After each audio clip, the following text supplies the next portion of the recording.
Hello everyone, আশা করি প্রত্যেকেই ভালো আছেন এবং আপনাদের দোয়ায় আমি মোহাম্মদ সবুজ ইসলাম অনেক অনেক ভালো আছি। তো গার্মেন্টস টেক্সটাইল রিলেটেড বিভিন্ন ধরনের টিউটোরিয়াল নিয়ে আপনাদের মাঝে আসতেছি, বা বিভিন্ন ধরনের ভিডিও নিয়ে বা বিভিন্ন ধরনের গাইডলাইন নিয়ে আপনাদের কাছে আসতেছি। যারা নতুন গার্মেন্টস সেক্টরে জব নিতে চাচ্ছেন, আপনার কোন জবটা ভালো হবে সেগুলো নিয়ে আপনি কথা বলি এখানে। সো দেখা যাচ্ছে আজকে আমি জিপিকিউ নিয়ে কথা বলবো, অবশ্যই থাম্বনেইলে দেখে থাকবেন। সো এখন আজকে আমরা জিপিকিউ নিয়ে কথা বলবো। তো আপনি যদি ফার্স্ট টাইম ভিজিট করে থাকেন এবং কোনো কন্টেন্ট যদি ভালো লেগে থাকে তাহলে অবশ্যই সাবস্ক্রাইব করবেন এবং পাশে থাকা বেল বাটনটি অবশ্যই বাজিয়ে দিবেন।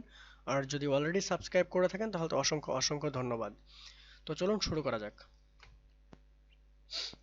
জিপিকিউ, আচ্ছা জিপিকিউ এর দায়িত্ব এবং কর্তব্য, জব টাইটেল আমরা কিভাবে এটা আসলে দেখব। জিপিকিউ, জিপিকিউ এর পূর্ণরূপ হলো guideline of production and quality control. তাহলে আমরা বুঝতে পারলাম জিপিকিউ এর কাজ কি বা জিপিকিউ আসলে কি। কেউ যদি আপনাকে জিপিকিউ জিজ্ঞেস করে যে আচ্ছা ঠিক আছে জিপিকিউ এর পূর্ণরূপ কি, তাহলে অবশ্যই আপনাকে বলতে হবে guideline production and quality control. এই দুটোতে কোয়ালিটি কন্ট্রোল। ওকে, জিপিকিউ বায়ার কোয়ালিটি রিকোয়ারমেন্ট গার্মেন্টস ফ্যাক্টরিতে বাস্তবায়ন করার জন্য কাজ করে। সাধারণত জিপিকিউ বায়ার কিউসির হেল্পিং হ্যান্ড হিসেবে কাজ করে। বেস্ট কোয়ালিটি প্রোডাকশন বা প্রোডাক্ট এবং বায়ার ফাইনাল ইন্সপেকশন কনফার্ম করে। একটি গার্মেন্টস ফ্যাক্টরিতে বিভিন্ন বায়ার থাকলে প্রত্যেকটা বায়ারের পৃথক পৃথক জিপিকিউ থাকে। কারণ একজন বায়ার তো আর মানে 10জন বায়ার তো আর একজন জিপিকিউকে ট্রাস্ট করতে পারবে না, দেন একজন জিপিকিউ তো আর 10জন বায়ারকে সামলাতে পারবে না, তার কাজগুলো সামলাতে পারবে না। ঠিক আছে, এটা হচ্ছে মেইন ফ্যাক্ট। এখানে জিপিকিউ এর একটা ইমেজ দেওয়া হয়েছে, production guideline of production and quality control. দায়িত্ব এবং কর্তব্যটা কি আছে আমরা একটু দেখব এখন। দায়িত্ব এবং কর্তব্য: বায়ার কিউসির সাথে মিটিং অ্যারেঞ্জ করা এবং পিপি মিটিং এ প্রয়োজনীয় টাস্ক দেওয়া।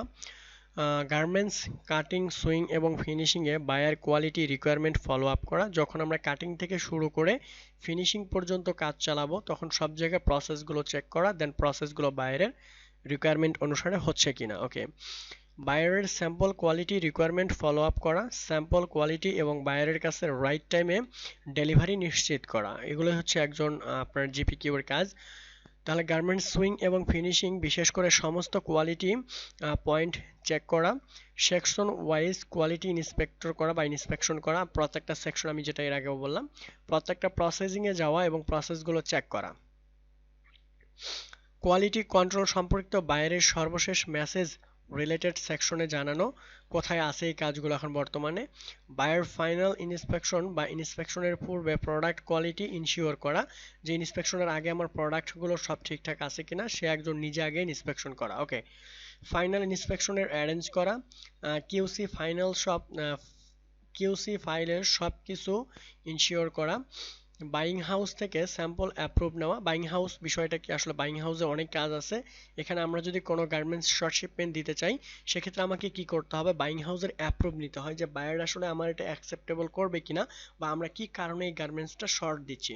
আমাদের কি ইয়ার্ন প্রবলেম ছিল, ইয়ার্ন মানে হচ্ছে সুতা, আমাদের কি সুতা প্রবলেম ছিল, আমাদের কি প্রসেসিংয়ে প্রবলেম ছিল, নাকি আমাদের টাইমটা শর্ট ছিল।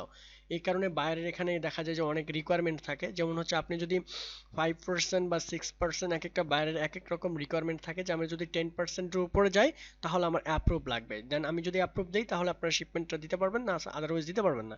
এরকম অনেক বাইং হাউসে গেলে অনেক মানে অনেক কাজ, এখানে অনেক রিকোয়ারমেন্ট থাকে একটা গার্মেন্টসের জন্য। ওকে, যে কোনো কোয়ালিটি ইস্যুতে বায়ার কিউসির সাথে কন্ট্যাক্ট করা। জিপিকিউ বায়ার কোয়ালিটি ম্যানুয়াল গার্মেন্টস ফ্যাক্টরিতে বাস্তবায়ন করা। গার্মেন্টস ফ্যাক্টরিতে বায়ার কিউসি রিপ্রেজেন্টেটিভ হিসেবে কাজ করা। প্রত্যেকটা ফ্যাক্টরিতে আমি বা প্রত্যেকটা সেক্টরে প্রত্যেকটা জায়গায় আমি বলবো ঊর্ধ্বতন কর্মকর্তা যারা আছে তাদের আদেশ নির্দেশ মেনে চলাই হচ্ছে আপনার মেইন কাজ। আর এই রুলসগুলো যদি আপনি ফলো করেন তাহলে অবভিয়াসলি একটা সাকসেস জিপিকিউ হিসেবে আপনি যে কোনো জায়গায় কাজ করতে পারবেন। তো thank you so much watching this tutorial. Next কোনো টিউটোরিয়ালে আবার দেখা হবে।